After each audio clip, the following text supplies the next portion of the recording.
നിലകണ്ഠൻ P T കുഞ്ഞുമുഹമ്മദിനെ പറ്റി വളരെ മോശമായ ഒരു വാർത്ത വന്നിരിക്കുന്നു. എനിക്ക് വളരെ വർഷങ്ങളായി അറിയാവുന്ന ഒരാളാണ്. പല സ്ഥലത്ത് വെച്ചും കാണുകയും സംസാരിക്കുകയൊക്കെ ചെയ്തിട്ടുണ്ട്. MLA ആയിരുന്ന കാലത്താണ് ആ പരിചയമൊക്കെ ഉണ്ടായത്, ഞാൻ നിയമസഭ റിപ്പോർട്ട് ചെയ്യുന്ന കാലത്തുമൊക്കെ.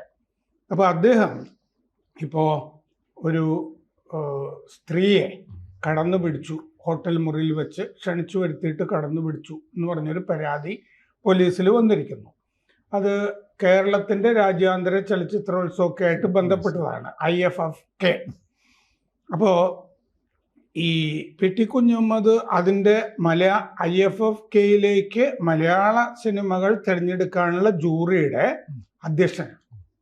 ആ ജൂറിയിൽ അംഗമായിട്ടുള്ള സ്ത്രീയെ, മധ്യവയസ്സിൻ്റെ ഒക്കെ അടുത്തുള്ള ആളാണ്, അവരെയാണ് വിളിച്ചു വരുത്തിയിട്ട് അവരോട് മോശമായി പെരുമാറി എന്ന് പറയുന്നത്. അവരുടെ പരാതിയിൽ പറയുന്നത് സ്ത്രീത്വത്തിൻ്റെ അന്തസ്സ്, സ്ത്രീയുടെ അന്തസ്സ്, മോഡസ്റ്റി, അതിനെ തകർക്കുന്ന രീതിയിൽ ഇയാൾ പെരുമാറി എന്നാണ്. സംഭവം ഉണ്ടായത് തിരുവനന്തപുരം നഗരഹൃദയത്തിലെ ഒരു ഹോട്ടലിലാണ്. അപ്പോൾ ഒരു മാസം മുമ്പ് ഒക്കെ ഈ മുഖ്യമന്ത്രിക്ക് പരാതി കൊടുത്തിരുന്നതായിട്ടാണ് അറിയുന്നത്. പക്ഷെ ഉടനെ കേസെടുക്കണ്ട, തെരഞ്ഞെടുപ്പല്ലേ, മാങ്കൂട്ടം ഇങ്ങനെ കത്തിച്ച് നിർത്താം, ഇത് നമുക്ക് പിന്നെ എടുക്കാം എന്നുള്ള മട്ടിൽ പിന്നെയാണ് കന്റോൺമെന്റ് പോലീസിന് പരാതി കൈമാറുന്നത്.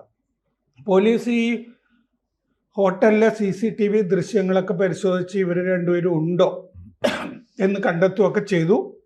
അത് കഴിഞ്ഞ് അതിൽ അങ്ങനെ കണ്ടെത്തി പരാതി എടുക്കുകയാണ്. അതാണ്, മൊഴിയൊക്കെ എടുത്തു കഴിഞ്ഞു. ഇവര് ശക്തമായി പ്രതികരിച്ചു, ഇയാളോട് ശക്തമായി പ്രതികരിച്ചിട്ടാണ് മുറിക്ക് പുറത്തിറങ്ങിയത്. അപ്പോൾ BNS 74-75-1 വകുപ്പുകൾ അനുസരിച്ചിട്ടാണ് കേസ്. ഗുരുവായൂരിൽ നിന്ന് 2 തവണ MLA ആയിരുന്നു കുഞ്ഞുമുഹമ്മദ്. മുമ്പ് സിനിമാ നിർമ്മാതാവായിരുന്നു. നമ്മുടെ പവിത്രൻ സംവിധാനം ചെയ്തിട്ടുള്ള കുറച്ച് സിനിമകൾ, പിന്നെ ഇദ്ദേഹം തന്നെ സംവിധാനം ചെയ്തിട്ടുണ്ട്. മുഹമ്മദ് അബ്ദുറഹ്മാനെ പറ്റിയും ഒരു സിനിമ എടുത്തിട്ടൊക്കെ ഉണ്ട്. പക്ഷെ കുഞ്ഞുമുഹമ്മദിനെ നാട്ടുകാരൊക്കെ ഓർക്കുക പറയാൻ മറന്ന പരിഭവങ്ങൾ എന്ന ഹരിഹരൻ പാടിയ മനോഹരമായ രമേശ് നാരായണൻ സംഗീതം ചെയ്ത പാട്ടിന്റെ പേരിലായിരിക്കും. അത് അദ്ദേഹത്തിന്റെ സിനിമയിലാണ്. അപ്പോൾ ഇതിന് ന്യായം പറയുന്നത് പണ്ട് PJ ജോസഫ് ന്യായം പറഞ്ഞ പോലെയാണ് കുഞ്ഞുമുഹമ്മദ് പറയുന്നത്. എനിക്ക് ആരോഗ്യ പ്രശ്നങ്ങളുണ്ട്, 28 വയസ്സിൽ തന്നെ ഞാൻ സ്ത്രീകൾക്ക് വേണ്ടി വായിച്ചു തുടങ്ങിയതാണ്, സിനിമാ രംഗത്ത് വന്നതാണ്, അവർ തെറ്റിദ്ധരിച്ചതായിരിക്കും, എൻ്റെ കൈയൊന്നും പൊങ്ങുന്നതല്ല എന്നൊക്കെ കുഞ്ഞുമുഹമ്മദും പറയുന്നുണ്ട്. അപ്പോൾ എന്തുകൊണ്ടാണ് ഇങ്ങനെ ഈ സാംസ്കാരിക പ്രവർത്തകരൊക്കെ ഇങ്ങനെ ആയി പോകുന്നത്? സാംസ്കാരിക പ്രവർത്തകരെന്ന് മാത്രമല്ല, കേരളത്തിലെ പുരുഷന്റെ പൊതുബോധം ഒരു പ്രത്യേകിച്ചും ഞാൻ ഈ പുതിയ തലമുറ പറയണില്ലേ, പാർട്ടിക്കാർ തന്നെയാണ്. അല്ല, പാർട്ടി ആവട്ടെ ഇതാവട്ടെ, ഇപ്പൊ പാർട്ടിക്കാർ തന്നെയല്ലേ പാർട്ടിക്കാരെ ഉപദ്രവിക്കണേ. അതെ, അതിപ്പോ രാഹുൽ മാങ്കൂട്ടത്തിന്റെ കാര്യത്തിലാണെങ്കിൽ ശരി, മറ്റ് പാർട്ടിയുടെ CPM-ലെ നേതാക്കളുടെ പരാതി വന്നിട്ടുള്ളതൊക്കെ പാർട്ടിക്കാരുടെ ആയിരുന്നല്ലേ. അത് നമ്മൾ നോക്കണ്ട, അതിൽ പാർട്ടിയും പാർട്ടിയൊന്നുമില്ല. അപ്പൊ പ്രശ്നം പറയാനുള്ള കാര്യം എന്താന്ന് വെച്ചാൽ, മുമ്പായിരുന്നെങ്കിൽ പാർട്ടി കോടതി തന്നെ വിചാരണ ചെയ്ത് തീർപ്പൊക്കെയാക്കി വിടുവായിരുന്നു. പക്ഷെ ഇവിടെ ഇപ്പോൾ പാർട്ടി കോടതിക്ക് പുറത്താണ് ഇപ്പോൾ സംഭവം നടക്കുന്നത്. ഒന്ന് ഇതൊരു മറ്റു ഇടങ്ങളിൽ വെച്ചാണ്, പാർട്ടിയുമായി ബന്ധപ്പെട്ട മേഖലയല്ലല്ലോ. ഇപ്പോൾ IFFKയുമായി ബന്ധപ്പെട്ട ഒരു മേഖലയിലാണ് നടക്കുന്നതെന്നാണ് പറയണത്. അപ്പോൾ തീർച്ചയായിട്ടും ഞാനിപ്പോൾ കുഞ്ഞുമുഹമ്മദ് ചെയ്തു എന്നോ വാദിക്കാൻ എൻ്റെ കയ്യിൽ തെളിവില്ല. പോലീസ് കേസെടുത്തിട്ടുണ്ട്. 1 മാസം മുമ്പ് മുഖ്യമന്ത്രിക്ക് പരാതി കൊടുത്തിട്ട് മുഖ്യമന്ത്രി സമയം നോക്കി. മുഖ്യമന്ത്രി നല്ല ടൈമിങ്ങിൻ്റെ ആളാണ്, നമുക്കറിയാം. മുമ്പ് തന്നെ അറിയാലോ, ഒരു ഉപതെരഞ്ഞെടുപ്പ് നടക്കുമ്പോൾ സോളാർ കേസ് CBIക്ക് വിട്ടുകൊണ്ട് ഉച്ചയ്ക്ക് ഉത്തരവിട്ട ആളാണ്. കേസ് എന്തായി എന്നുള്ളത് നമുക്കറിയില്ല. ഇപ്പോൾ എല്ലാവർക്കും നമുക്കൊന്നും അറിയില്ല, ഒരു FIR പോലും ഇല്ല. കേരളം മുഴുവൻ കത്തിച്ച കേസാണ് സോളാർ. തെളിവ് കിട്ടുന്നില്ല. അതാണ്, തെളിവ് കിട്ടില്ല. നമ്മുടെ നാട്ടിൽ അങ്ങനെയുള്ള തെളിവ് കിട്ടില്ല. ഇപ്പോൾ ദിലീപ് കേസ് പോലെ ഒരു കേസിനും തെളിവ് കിട്ടില്ല, അതിനൊന്നും കിട്ടില്ല. ഇവിടെ പ്രധാന പ്രശ്നം ഒരു ഫ്രസ്ട്രേഷൻ, ഒരു സെക്ഷൽ ഫ്രസ്ട്രേഷൻ മലയാളികളിൽ വലിയൊരു വിഭാഗത്തിനുണ്ട് എന്ന് തന്നെയാണ് നമ്മളിത് കാണിക്കുന്നത്. പലതരത്തിൽ, അതിൽ ജാതി, മതം, പ്രദേശം, രാഷ്ട്രീയ പാർട്ടി ഒന്നുമില്ല. ആ ഫ്രസ്ട്രേഷൻ അത് മലയാളിയുടെ, ഞാൻ പറയുന്നത് കേരളത്തിൻ്റെ ഒരു സാംസ്കാരിക പ്രശ്നം കൂടിയായിട്ടാണ് ഞാൻ അതിനെ കാണുന്നത്. പക്ഷെ നോക്കിക്കോളൂ, ഇത് നമ്മുടെ പുതിയ ജനറേഷനില്ല. ഇല്ല. കാരണം അവരെ സംബന്ധിച്ചിടത്തോളം സ്ത്രീ പുരുഷന്മാർ ഇടപഴകി ജീവിച്ചു വരുന്ന ഒരു സമൂഹമാണ്. ഇപ്പം എൻ്റെ മകളും അതുപോലെയുള്ള തലമുറയൊക്കെ വരുമ്പോൾ അവർക്ക് ഈ ഒരു ഫ്രസ്ട്രേഷൻ ഇല്ല. ഇങ്ങനെ വളരെ കുറവാണ്. വല്ല ഒറ്റപ്പെട്ട കേസുകളേ ഉണ്ടാവുള്ളൂ. അതിന് മീതെയുള്ള ഇപ്പോൾ എന്താ പറയുക, മധ്യവയസ്സും അതുപോലെയുള്ള ജനറേഷനാണ് ഈ ഫ്രസ്ട്രേഷൻ ഉള്ളത്. ഇവിടെ ഈ പറഞ്ഞ വ്യക്തി എനിക്ക് വളരെ ബഹുമാനമുള്ള ഒരാളാണ് പി ടി കുഞ്ഞുമോൻ. വലിയ ബഹുമാനമുണ്ട്. അത് MLA ആയിരിക്കും മാത്രമല്ല, ഒരു സംവിധായകൻ എന്ന നിലയ്ക്കും നിർമ്മാതാവ് എന്നുള്ള നിലയ്ക്കും ഒക്കെ വലിയ ബഹുമാനമുണ്ട്. മറ്റാരും കൈകാര്യം ചെയ്യാൻ പറ്റാത്ത പല സിനിമകളും, ചില വിഷയങ്ങൾ, പാകിസ്ഥാൻ അതുമായൊക്കെ ബന്ധപ്പെട്ട വിഷയങ്ങൾ കൈകാര്യം ചെയ്തിട്ടുള്ള ആളാണ്. അതുകൊണ്ട് അദ്ദേഹം ഒരു മോശപ്പെട്ട ആളല്ല, മോശപ്പെട്ട സംവിധായകനുമല്ല. സിനിമ ഒരു പക്ഷേ ഭയങ്കര പോപ്പുലർ സിനിമയൊന്നും ആയിണ്ടാവില്ല. ഒരു അവാർഡ് സിനിമയുടെ ലെവലൊക്കെ അത് വന്നിട്ടുള്ളൂ. അതേക്കുള്ള ഒരു ബോക്സ് ഓഫീസ് എന്നൊന്നും പറയുന്ന സിനിമയല്ല. പക്ഷേ ബോക്സ് ഓഫീസ് ആയിക്കോടുന്നില്ലേ നല്ല സിനിമ, ഞാൻ അങ്ങനെ വിചാരിക്കുന്നത്. അതാണ് നല്ല സിനിമകൾ കാണുന്ന ആളാണ്. IFFK പോലെയുള്ള ഒരു വേദിയിൽ അദ്ദേഹത്തിൻ്റെ സെലക്ട് ചെയ്യാൻ അദ്ദേഹത്തെ ഇരുത്തിയതിലും തെറ്റില്ല. പക്ഷെ ഇവിടെയാണ് പ്രശ്നമുള്ളത്. ഇത് നമ്മൾ ഒളിച്ചു വയ്ക്കാൻ ശ്രമിക്കുന്നത്. അതാണ് ഒന്നാമത്തെ കാര്യം. ഇത് ഒളിച്ചു വയ്ക്കുക, രാഷ്ട്രീയമായി സ്ത്രീ പീഡനങ്ങളെ ഉപയോഗിക്കുക എന്നത് നമ്മുടെ ഒരു പൊതുരീതിയായിരിക്കുന്നു. അതുകൊണ്ട് എന്ത് സംഭവിക്കുമെന്ന് വെച്ചാൽ, ആ രാഷ്ട്രീയ താല്പര്യം കഴിഞ്ഞാൽ ആ കേസില്ലാണ്ട്. അങ്ങനെയാണ് നമ്മൾ ഇതുവരെ കണ്ടത്. നമ്മളൊരിക്കൽ രാഹുൽ മാങ്കൂട്ടത്തിൻ്റെ കാര്യം സംസാരിച്ചപ്പോൾ ഞാനത് പറഞ്ഞു. രാഹുൽ മാങ്കൂട്ടം നാളെ MLA അല്ലാതാവുകയും ഒക്കെ ചെയ്താൽ രാഹുൽ മാങ്കൂട്ടത്തിൻ്റെ കേസ് ആരും ഓർക്കില്ല. കാരണം ആവശ്യമില്ല, ആർക്കും ആവശ്യമില്ല. അത് കോൺഗ്രസിനും ആവശ്യമില്ല, CPM-നും ആവശ്യമില്ല. അപ്പോൾ കോൺഗ്രസിന് പുറത്താക്കി കഴിഞ്ഞപ്പോൾ തന്നെ ആ കേസിൻ്റെ ഏതാണ്ട് ഗ്യാസ് പോയി. പിന്നെ അയാൾ ഇങ്ങനെ കിടന്ന് തിരിഞ്ഞു കളിക്കുന്നുണ്ടും കേസ് കോടതിയിലുള്ളതുകൊണ്ടും ഒക്കെ കുറച്ച് ദിവസം രണ്ടാമത്തെ കേസുണ്ട്. അതിപ്പോൾ ജാമ്യം കിട്ടിയാൽ കിട്ടിയില്ലെങ്കിൽ കിട്ടിയില്ല. അയാൾ ഹൈക്കോടതി പോവും. അതൊക്കെ കിട്ടുമെന്നേ. ഇവരിതൊക്കെ കുറച്ച് കഴിഞ്ഞാൽ ഈ പ്രോസിക്യൂഷനും ഇതിൽ അത്ര പ്രശ്നമൊന്നുമില്ലല്ലോ, പൊളിറ്റിക്കൽ പ്രഷറില്ലല്ലോ, അതുകൊണ്ടൊക്കെ കിട്ടും. പ്രശ്നം ഇതെങ്ങനെ ഒരു സംഗതിയായിട്ട് പോകും. നമ്മൾ ഈ വിക്ടിമിൻ്റെ ഭാഗത്ത് നിന്ന് ആലോചിച്ച് നോക്കി. എപ്പോഴെങ്കിലും നമുക്ക് അവരുടെ ഭാഗത്ത് നിന്ന് ആലോചിക്കാൻ പറ്റില്ല. ഇങ്ങനെ എൻ്റെ ശരീരത്തിന് മേൽ എൻ്റെ അനുവാദമില്ലാതെ വേറൊരുത്തൻ്റെ കൈ പൊങ്ങി എന്ന് പറഞ്ഞാൽ തന്നെ എനിക്കത് ആലോചിക്കാൻ പറ്റില്ല. കാരണം എന്താ വെച്ചാൽ, ഞാനൊരു ഡെമോക്രാറ്റാണ്, ഞാനൊരു സദാചാരവാദിയല്ല, ഞാനൊരു ഡെമോക്രാറ്റാണ്. സ്ത്രീയും പുരുഷനും തമ്മിലും ഒക്കെ ബന്ധപ്പെടുമ്പോൾ ഏതർത്ഥത്തിലും രണ്ടുപേരുടെയും സമ്മതം, കോൺഷ്യസായ സമ്മതമില്ലാതെ ഇത് ചെയ്യാൻ പാടില്ല. അങ്ങനെ ചെയ്താൽ പിന്നെ അതിൻ്റെ സദാചാരമൊക്കെ വേറെ ആലോചിക്കേണ്ടതാണ്. ഇവിടെ ഈ പെൺകുട്ടിയെന്നോ സ്ത്രീയെന്നോ ആരാന്ന് എനിക്കറിയില്ല, അവരോട് അതും ഒരു അധികാരവുമായി ബന്ധപ്പെട്ട ഒരു സ്ഥലത്തിരുന്നുകൊണ്ടാണ് ചെയ്യണത്. അവരവിടെ വരുന്നത് ഈ ഒരു കമ്മിറ്റിയുടെ ഭാഗമായിട്ടാണല്ലോ. ഇയാൾ അധ്യക്ഷൻ, അതിലൊരു കമ്മിറ്റിയിൽ അംഗമാണ്. അവരോട് പെരുമാറാന്ന് പറഞ്ഞാൽ അതിലേറെ നീചമാണ്. നമ്മൾ പറയില്ലേ, കസ്റ്റോഡിയൽ റേപ്പ് എന്നൊക്കെ പറയുന്ന പോലെയുള്ള ഒരു സംഗതിയാണ്. എൻ്റെ അധികാരം ഉപയോഗിച്ചിട്ടാണ് ഞാനത് ചെയ്യുന്നത്. ഈക്വലായിട്ട് പോലും അല്ല. ഇവര് ചെല്ലുന്ന എന്താ വെച്ചാൽ, ഈ സിനിമയുമായി ബന്ധപ്പെട്ട ഒരു ചർച്ചയ്ക്ക് അയാൾ വിളിക്കുന്നു എന്നാണ്. ഇയാളുടെ മനസ്സാണെങ്കിൽ കുറെ നേരമായിട്ട് ഇര തേടുന്ന, അതാണ് പ്രശ്നം. സ്കീം ചെയ്തുകൊണ്ടിരിക്കുന്ന വേട്ടക്കാരൻ്റെ മനസ്സ് തന്നെയാണ്. ഇരയെ എപ്പോൾ വീഴ്ത്താം എന്നും ഏത് തരത്തിൽ വീഴ്ത്താമെന്നും തീരുമാനിക്കുന്ന വേട്ട. പക്ഷെ ഇവരുടെയൊക്കെ മനസ്സ്, അതാ ഞാൻ പറഞ്ഞത്, പെർവേർട്ടഡ് അല്ലേ.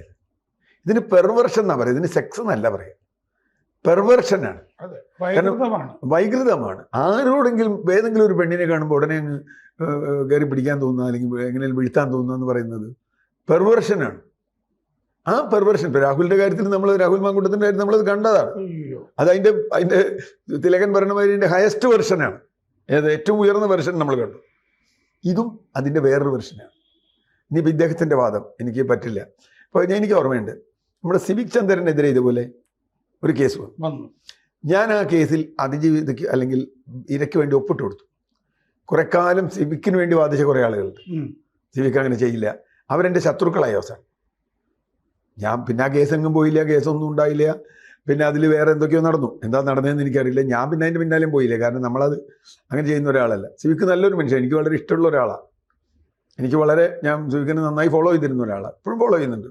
ഇപ്പോഴും സൗഹൃദമൊന്നും കുഴപ്പമില്ല കേട്ടോ. സിവിക്കിന് മനസ്സിലായി, കാരണം ആളുകൾ ഒരു 150 ആൾ ഒപ്പിട്ടൊരു കടലാസ് വന്നപ്പോൾ തീർച്ചയായിട്ടും ഇപ്പോൾ സിവിക്കല്ല, എൻ്റെ അച്ഛനാണ് പ്രതിയെങ്കിലും എൻ്റെ മകനാണ് പ്രതിയെങ്കിലും ഞാനാണ് പ്രതിയെങ്കിലും ഞാൻ ഒപ്പിട്ട് കൊടുക്കും. അതാണ് എൻ്റെ ഒരു രീതി. കാരണം ഇന്നത്തെ കാലത്ത് ഒരു പൊതുബോധം ഇരയ്ക്ക് അനുകൂലമായി ഉണ്ടാക്കുക എന്നുള്ളത് ഒരാവശ്യമുള്ളൊരു കാര്യം തന്നെയാണെന്ന് ഞാൻ ഇന്നും വിചാരിക്കുന്നത്.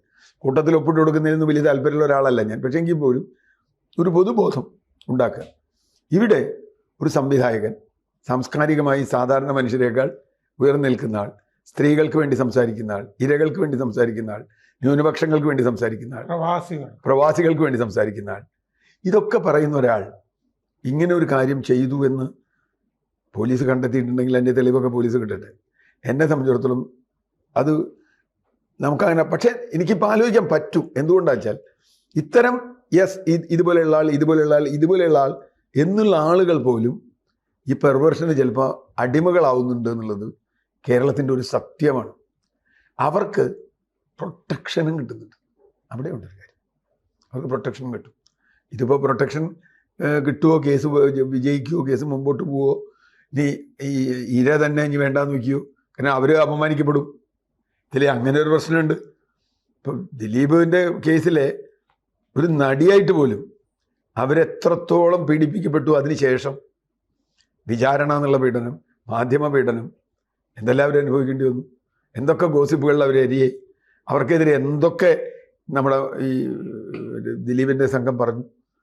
അപ്പോൾ ഒരുപക്ഷെ ചിലരൊക്കെ വിചാരിക്കും, അതുകൊണ്ട് പലരും വിചാരിക്കും വേണ്ട പുലിവാല്, ഞങ്ങൾ ഒഴിവായി പോയാൽ മതി. അങ്ങനെയാണ് 90% കേസുകളും പോകുന്നത്. അങ്ങനെയാണെന്നാണ് പറയുന്നത്. പിന്നെ ഈ നമ്മളിത് പറയുമ്പോഴാണ് എനിക്ക് പെട്ടെന്ന് ഓർമ്മ വന്നത്, ചില വിഖ്യാത സംവിധായകർ ഈ മൈനറായ പെൺകുട്ടികളെയൊക്കെ റേപ്പ് ചെയ്തിട്ട് വേറെ രാജ്യത്ത് പോയി താമസിക്കേണ്ടി വന്നിട്ടുണ്ട്. ഞാനേ ഇപ്പോൾ ഈ ദിലീപിൻ്റെ ഒക്കെ വിഷയം വന്നപ്പോൾ നമ്മൾ വിട്ടുപോയൊരു കാര്യമുണ്ട്, Hema committee report. Hema committee report ഉണ്ടായിട്ട് എന്ത് സംഭവിച്ചു കേരളത്തിൽ? ഒന്നും സംഭവിച്ചില്ല. എന്തെങ്കിലും സംഭവിച്ചു? ഞാനത് പറയാം. 2018-ലോ 19-ലോ ഹേമ കമ്മിറ്റി റിപ്പോർട്ട് കൊടുക്കുന്നത്. എന്നിട്ട് ഈ ഇത് മറ്റേ ദിലീപിൻ്റെ വിഷയവുമായി ബന്ധപ്പെട്ടാണല്ലോ ഹേമ കമ്മിറ്റി, നടി ആക്രമിക്കപ്പെടുന്നതുമായി ബന്ധപ്പെട്ടാണല്ലോ ഹേമ കമ്മിറ്റി. അതിൽ പ്രതികളാണെന്ന് ഹേമ കമ്മീഷന് റിപ്പോർട്ട് കൊടുത്ത ആളുകൾ ഇപ്പോൾ കേരളത്തിൽ ഉന്നത സ്ഥാനങ്ങളിലില്ലേ? നമ്മളൊക്കെ വായിച്ചതല്ലേ. ഒരാൾ മന്ത്രിയുണ്ട്, ഒരാൾ MLA ഉണ്ട് അല്ലേ? അപ്പോൾ പിന്നെ എന്തിനാ ഹേമ കമ്മിറ്റി വേണ്ടി നമ്മൾ റിപ്പോർട്ട് നടത്തി? എന്തിനാ വെച്ചേ? അന്ന് പറഞ്ഞത് പിന്നെ പരാതി കിട്ടിയില്ല. യഥാർത്ഥത്തിൽ പുറത്തേക്ക് വിവരാവകാശ നിയമപ്രകാരം കൊടുക്കുമ്പോൾ തന്നെ പ്രധാനപ്പെട്ട എല്ലാ ഭാഗങ്ങളും മറച്ചു വെച്ചു, പേരുകളൊക്കെ മറച്ചു വെച്ചു. പക്ഷേ ഞാൻ പറയുന്നത്, ഒരു കമ്മീഷന് മുമ്പിൽ കൊടുത്താൽ പിന്നെ എന്തിനാ വേറെ പരാതി? അതിൽ പേരുണ്ട്, ആളുണ്ട്. രാഹുൽ മാങ്കൂട്ടത്തിനെതിരെ മീഡിയയിൽ പറഞ്ഞ പോലെയല്ല. അത് ആദ്യം കുറേ ആളുകൾ വാട്സപ്പും ചാറ്റും എന്തോ കൊന്നുമില്ലാത്ത കുറേ ആളല്ലേ. ഇതല്ലല്ലോ. ഇത് കൃത്യമായി ഒരു സെമി ജുഡീഷ്യൽ, ക്വാസി ജുഡീഷ്യൽ ഏജൻസിന് മുമ്പിൽ നിങ്ങൾ കൊടുത്ത മൊഴിയുണ്ട്. 164 അല്ലെങ്കിലും, പഴയ 164 അല്ലെങ്കിൽ പോലും ഏതാണ്ട് അതിന് തുല്യമായ മൊഴിയില്ലേ? അതപ്പം തന്നെ പോലീസിന് കൈമാറും. ആ മൊഴി അപ്പം തന്നെ പോലീസിന് കൈമാറണ്ടേ? ഞാനിത് ഈ വീണ ജോർജിനോട് ഒരിക്കൽ ഇത് ചോദിച്ചൊരു കാര്യമാണ്. വീണ ജോർജിൻ്റെ പഴയ ഫേമസ് ആയ ഒരു ഇൻ്റർവ്യൂ ഉണ്ട്. മുകേഷിൻ്റെ ഭാര്യ സരിത കൊടുത്തൊരു ഇൻ്റർവ്യൂ, ഇന്ത്യ വിഷൻ പണ്ട് ഒക്കെ അറിയാലോ. ആ ഇൻ്റർവ്യൂ വെച്ച് അയാൾക്കെതിരെ കേസ് എടുക്കാമല്ലോ, അത് മതിയല്ലോ. ഇപ്പോൾ ഒരു മന്ത്രിയാണ്, അന്ന് ഒരു മാധ്യമപ്രവർത്തകയാണ്. ഗർഭിണിയായി എൻ്റെ വയറ്റത്ത് ചവിട്ടി അയാൾ, മദ്യപിച്ച് എന്നെ ഉപദ്രവിച്ചു, അച്ഛൻ്റെ മുമ്പിൽ വെച്ച് അപമാനിച്ചു. അച്ഛൻ പറഞ്ഞിട്ടാണ് ഞാൻ നിന്നത്, അത് ഞാൻ നിൽക്കില്ല എന്ന് പബ്ലിക്കായി ഒരു സ്ത്രീ പറഞ്ഞിട്ട് അയാൾക്കെതിരെ ഒരു കേസ് എടുത്തില്ലല്ലോ, ഒരു കേസും വന്നില്ലല്ലോ. അപ്പോൾ ഇവിടെയാണ് നമ്മുടെ ഒരു പ്രശ്നമുള്ളത്. ഈ കേസിലും ഇപ്പോൾ കുഞ്ഞു മുഹമ്മദ് ശിക്ഷിക്കപ്പെടണമെന്നൊന്നും എനിക്കില്ല, തെറ്റ് ചെയ്തിട്ടില്ലെങ്കിൽ. പ്രായമായ ഒരു മനുഷ്യനാണ്, അയാളെ അങ്ങനെ വെറുതെ പീഡിപ്പിക്കേണ്ട കാര്യമില്ല. പക്ഷേ ചെയ്തിട്ടുണ്ടെങ്കിൽ മാതൃകാപരമായി ശിക്ഷിക്കപ്പെടണം ഒരു കേസിലെങ്കിലും. ഞാൻ എപ്പോഴും ആഗ്രഹിക്കുന്നത്, സ്ത്രീകളെ, പെൺകുട്ടികളെ പീഡിപ്പിച്ച ഒരാളെങ്കിലും, ഇത്തിരി അധികാരം, തൻ്റെ അധികാരം ഉപയോഗിച്ച് പീഡിപ്പിച്ച ഒരാളെങ്കിലും ശിക്ഷിക്കപ്പെട്ടാൽ ബാക്കിയുള്ളവർ വരില്ല. പക്ഷെ നിർഭാഗ്യവശാൽ നമ്മുടെ സമൂഹത്തിൽ ഒരാൾ ശിക്ഷിക്കപ്പെടുന്നില്ല, ഒന്നുമില്ല, ഇല്ല. അതിങ്ങനെ നീണ്ടു പോകും. അതുകൊണ്ട് ഈ കഥ തുടരും. അത് ഇനി വേറെ ആളും ചെയ്യും. കാരണം കുറച്ച് കാലമൊക്കെ ഒരു ബഹളം ഉണ്ടാവും, അപമാനം ഉണ്ടാവും. അത് കഴിഞ്ഞാൽ പിന്നെ അത് മറന്നുപോകും, എല്ലാവരും മറന്നുപോകല്ലേ. ഇപ്പോൾ കേരളത്തിൽ പണ്ട് പീഡിപ്പിക്കപ്പെട്ടു എന്ന് പറഞ്ഞാൽ എല്ലാവരും ഇപ്പോൾ മാന്യന്മാരല്ലേ. അതുകൊണ്ട് കുഞ്ഞുമുഹമ്മദ് അമ്മയിലുണ്ടോ ഫെഫ്കയിലുണ്ടോ എന്നൊന്നും എനിക്ക് അറിഞ്ഞുകൂടാ. അല്ല, അമ്മയിലും ഫെഫ്കയിലും ഉണ്ടായതൊരു കാര്യമില്ല. അതിലുണ്ടാവാനും വഴിയുണ്ട്, ഉണ്ടായിക്കൂടായൊന്നുമില്ല. പിന്നെ അതിൻ്റെ ഒന്നും നേതൃസ്ഥാനത്തൊന്നും ഇല്ലല്ലോ. ഒന്നുമില്ല, ഒന്നുമില്ല. സ്ഥാനത്തൊന്നും പിന്നെ ഇന്നിപ്പോൾ ഭാഗ്യലക്ഷ്മി പറഞ്ഞ പോലെ അമ്മയിലും FK ലും ഒക്കെ ഉണ്ടെങ്കിൽ എന്തായാലും കാര്യമുള്ള എന്താ കാര്യം? എന്താ കാര്യമുള്ളത്? അതുകൊണ്ട് ഇപ്പം ഇത്രയും സിനിമാ നടിമാർ ഇത്രയും ശക്തമായി എതിർത്ത് വന്നിട്ടും ഹേമ കമ്മിറ്റി റിപ്പോർട്ട് അനങ്ങിയില്ലല്ലോ കേരളത്തിൽ. പല പാവങ്ങളും ആ അമ്മയിലൊക്കെ അംഗമാവുന്നത് എന്താന്ന് വെച്ചാൽ ഈ സൂപ്പർ സ്റ്റാറുകളുടെ സിനിമയിലൊക്കെ ഒരു റോളൊക്കെ റോൾ കിട്ടും, മാത്രമല്ല അവസാനം ഒരു പെൻഷൻ കിട്ടും. അവസാനം ഒരു പെൻഷൻ കിട്ടും. അതൊക്കെ ഉണ്ട്, അതൊക്കെ ഉണ്ടാവുള്ളൂ. അല്ല ഞാൻ പറഞ്ഞ അതൊക്കെ പോട്ടെ, അതൊന്നും ഈ സംഘടന തന്നെ അനാവശ്യമാണ്. അത് വേട്ടക്കാർക്ക് എന്ന് പറഞ്ഞിട്ടുള്ളത് ഭാഗ്യലക്ഷ്മി ഇന്ന് രാജിവെച്ചേക്കണേ. അപ്പോൾ അതാണ് അതിൻ്റെ ഒരു സിറ്റുവേഷൻ. സിനിമാ രംഗത്തുമില്ല, രാഷ്ട്രീയ രംഗത്തുമില്ല, ഏത് രംഗത്ത് പോയാലും ഇത് തുടരുകയാണ്. ഇത് തുടരുന്നത് കേരളത്തിന് അപമാനമാണെന്നേ പറയുള്ളൂ. ഞാനൊരു ഗവൺമെൻറ്റിനെയോ ഏതെങ്കിലും രാഷ്ട്രീയ പാർട്ടി ഒന്നും ഇതിൽ പ്രത്യേകിച്ച് വേർതിരിച്ച് പറയുന്നില്ല. അധികാരത്തിലിരിക്കുന്നവർ എപ്പോഴെങ്കിലും ഞങ്ങൾ ഇരയ്ക്കൊപ്പം വെറുതെ കിടന്ന് വാചകടിക്കാതെ അത് ചെയ്ത് കാണിക്കണം എന്നുള്ളതാണ് എനിക്ക് പറയാനുള്ളത്. കൂടുതൽ വാർത്തകളും വിശേഷങ്ങളും നിങ്ങളിലേക്ക് എത്താൻ ABC മലയാളം സബ്സ്ക്രൈബ് ചെയ്യുക, ബെൽ ബട്ടണും അമർത്തുക.